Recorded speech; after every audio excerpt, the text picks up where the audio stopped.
Hello students, this is class 7th and now we are continuing our chapter which name is the voice of consciousness. So this is the last part of this chapter. This is a story which I explain here.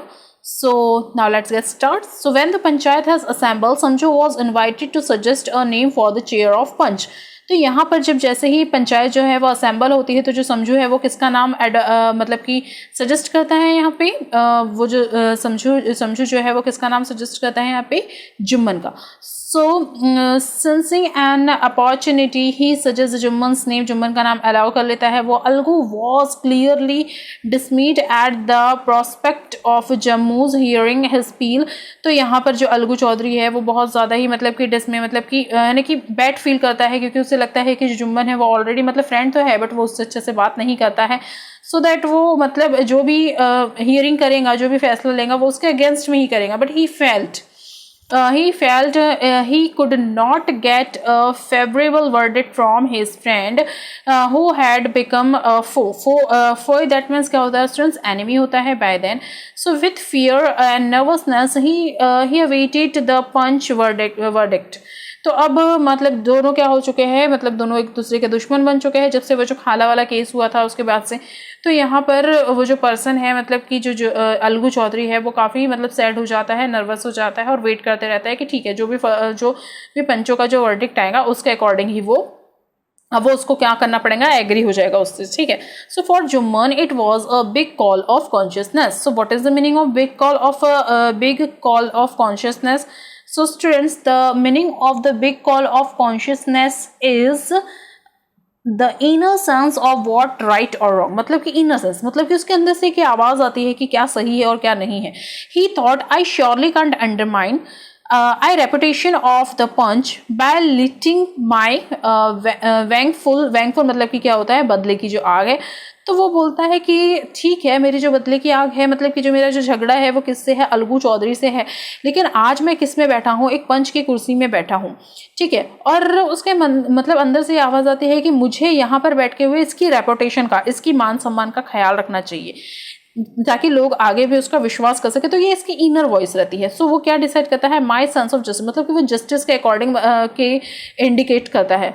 So the chair of the panch is too sacred to be a victim of my pity mindness. तो ये क्या बोल रहा है, देखो जो पंच की chair है वो बहुत ज़्यादा sacred है, मतलब कि बहुत ज़्यादा आप बोल सकते हो बहुत ज़्यादा अच्छी है उसके पिटी माइंडनेस से. मतलब कि जो वो सोच रहा है, जो वो उस पर्सन को डिसरिगार्ड करता है, यानी कि जो अपने मन में जो गंदगी पाल के रखा है किसके प्रति, अलगू के प्रति. तो ये जो चेयर है वो बहुत ज़्यादा अच्छी है, यहाँ पे फैसला सच्चा होना चाहिए.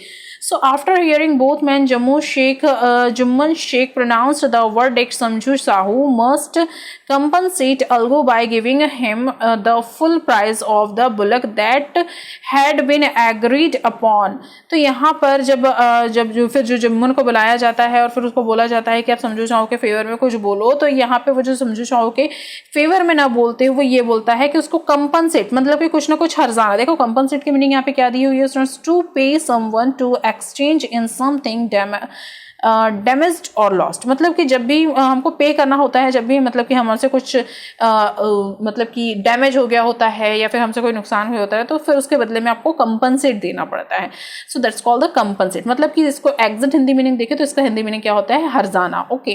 तो आपको उसका हर्जाना देना पड़ता है. तो यहाँ पे जो जुम्मन शेख है वो किसको बोलता है, समझू साहू को बोलता है कि आपको क्या करना पड़ेगा भाई, कंपनसेट देना पड़ेगा. किसको, हर्जाना देना पड़ेगा, पैसे देना पड़ेगा अलगू चौधरी को, क्योंकि अलगू चौधरी ने आपको बुलक दिए थे अपने और आपने उसका क्या किया है, आपने उसको मार भी डाला है और उसके आपने अभी तक के पैसे नहीं दिए हैं. And Samjhu Sahu would face punishment for ill treating the bullock. और फिर समझू साहू मतलब उसको ये भी बोलता है कि समझू साहू आपने बुलक के साथ मतलब कि एक तो वो बेचारा जानवर था, बिना खिलाए पिलाए आपने उसके साथ क्या किया है, उसके साथ मिसबिहेव किया है, इल ट्रीटिंग की है, यानी कि गैर कानूनी उसको ट्रीट किया है, बिना खिलाए पिलाए उसका यूज़ किया है. और फिर मतलब आपके इस तरीके से इल ट्रीटिंग की वजह से वो क्या हो गई है, मर गई है. तो आपको इसके लिए पनिश भी किया जाएगा. सो ही सेड, इसने ऐसा कहा. किसने कहा, जुम्मन ने ऐसा कहा. सो Algu was overwhelmed.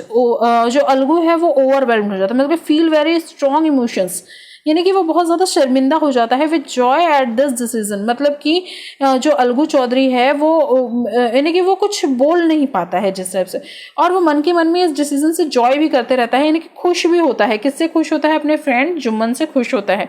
So he loudly praise the panchayat and indeed this was justice at its best. तो वो मतलब कि जोर जोर से बोलने लगता है कि ये जो पंचायत है ये बहुत ज़्यादा बेस्ट है, बहुत ज़्यादा अच्छी है, और मतलब कि जो पंच है इसका फैसला हमें हमेशा मान्य होता है, हमेशा इसके फैसले को मानना चाहिए, ऐसे करके वो नारे लगाते रहता है। And everyone realised that the panch is symbol of democracy. तो हर कोई भी मतलब जितने भी जो लोग वहाँ पे बैठे रहते हैं वो यही रियलाइज करते हैं कि जो पंच होते हैं वो डेमोक्रेसी का सिंबल होते हैं। डेमोक्रेसी मतलब कि सभी के लिए एक जैसा। सो ट्रुथ एंड जस्टिस, और वो किसका सिंबल होते हैं? ट्रुथ एंड जस्टिस का भी। Friendship and enmity are of no importance, मतलब कि जो फ्रेंडशिप है या जो तुम्हारी दुश्मनी है या दोस्ती है ये इंपॉर्टेंट नहीं होती है। When a person in a place in a responsibility position his consciousness is awakened and he tries to prove equal to the task। तो यहाँ पर मतलब कि जब आप पंचों की चेयर में बैठते हैं, पंच की कुर्सी में बैठते हैं, या फिर जज करने के लिए किसी जज की चेयर में बैठते हैं, तो यहाँ पर आपकी दोस्ती और दुश्मनी ये इंपॉर्टेंट नहीं होती है, सिर्फ और सिर्फ सही निर्णय ही इंपॉर्टेंट होता है। The two friends realise their mistake, buried their past and become friend again. तो अब वो जो दो पर्सन हैं मतलब कि जुम्मन एंड अलगू चौधरी, वो दोनों अपने मिस्टेक को रियलाइज करते हैं, जो भी कंडीशन उनके पास्ट में हुई रहती है, और वो फिर से अपने अच्छे बेस्ट फ्रेंड बन जाते हैं। The panchayat reputations of dispensing. So what is the meaning of dispensing? Give out. So fair verdict was kept. It was proved that the voice of the panchayat is the voice of our consciousness. It is the voice of God. तो यहाँ पे जो पंचायत रहते हैं इसकी reputation बनी रहती है हमेशा के लिए। जो पंचायत ने जो डिसीजन देता है उसकी वर्डिक्ट की वजह से, मतलब कि जो उसने फैसला सुनाया है, वर्डिक्ट मतलब क्या होता है स्टूडेंट्स? फैसला होता है। जो उसने फैसला सुनाया है उसकी वजह से उसकी रेपुटेशन बनी रहती है। और यही प्रूफ करता है कौन? यहाँ पे जुम्मन शेख प्रूफ करता है कि जो पंचायत है वो हमेशा मतलब कि जो सही रहता है, कॉन्शियसनेस की वॉइस सुनती है, मतलब कि जो सही रहता है उसी की वॉइस सुनेगी। So it is the voice of good, मतलब कि ये it is the voice of God. तो यहाँ जो पंचों की जो आवाज़ होती है, पंचों का जो फैसला होता है, पंचों का जो वर्डिक्ट होता है, ओके, न्याय होता है, वो गॉड की वॉइस मतलब कि भगवान की वॉइस से कम नहीं है। ओके, सो इसलिए से जो पंचों की वॉइस है इसका नाम क्या दिया गया है? It is the voice of God, यानी कि गॉड से कंपेयर कर दिया गया। Students, I am telling you that किसने इसे लिखा था? In the starting part I already told you that Munshi Premchand. This story written by the Munshi Premchand, जिनका जो जन्म है, जिनका जो बॉर्न है, he born on 1880 and dead 1936। Born an Indian writer famous for his modern Hindi Urdu literature. तो ये किस चीज़ के लिए फेमस थे? Modern Hindi and Urdu literature के लिए। He is one of the most celebrated writers of the Indian सब कॉन्टिनेंट्स। तो इंडियन सब कॉन्टिनेंट में मतलब कि ये मोस्ट सेलिब्रेटेड राइटर, मतलब कि बहुत ज़्यादा फेमस राइटर हुए हैं। और यहाँ पर इनकी काफ़ी सारी मतलब कि फेमस कुछ पोइट्री राइटर्स इसके बारे में बताया गया है। So if you have a book, so definitely you should to read it. Okay, so now I am stopping here. See you soon with the exercise of this particular chapter. Till then, take care. Bye bye.